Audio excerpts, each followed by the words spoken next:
PLA is something that I don't use right now anymore. Well, actually, In today's world, technology plays a vital part in our everyday lives. As for PHS student Cooper Grund, he's using a 3D printer to create a prosthetic hand to help someone with a disability. We've managed to get an interview with him, and here's what he had to say to us about his project.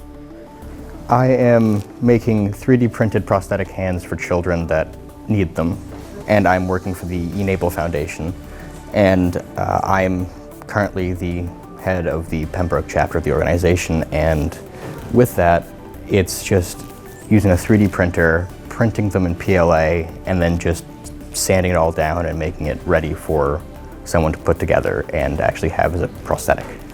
It's something that I picked, a project, I picked the curriculum, I do it all independently without the teachers actually setting up a curriculum, setting up a whole timeline of everything. I set that myself, I make it all my own, and I try to just keep on track, and I have kept on track to what I've said that I would do till this day. Well, for my last hand, which was my first one, it took about a week and a half to make, and it took 18 hours of printing. It takes maybe 16 hours to print one of the hands at 100% scale, but when you get into different scales, it can get shorter or longer, so anywhere from about 16 to 28 hours, I'd estimate. I'm going to be going into engineering tech at Quincy College, and I'm going to be going there for 2 years just so that I can see what kind of engineering I would like to do in the future, and then I am going to try to apply to UMass Boston or Wentworth. The only reason that I want to do engineering is because I can make something new for the future that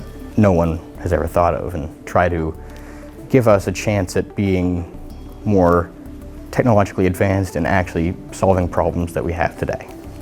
Supervising the project is PHS's own robotics teacher, Miss Griggs. He's using a 3D printer, an advanced 3D printer with 2 dual extruders, which he was able to fundraise for and donate to the school. So we'll donate 1 hand this year and probably 3 next year.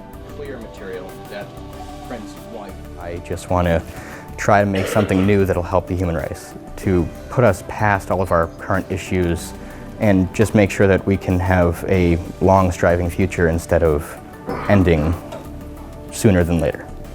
With Cooper set to graduate in the following weeks, we sure hope somebody will step up and take his place in the future.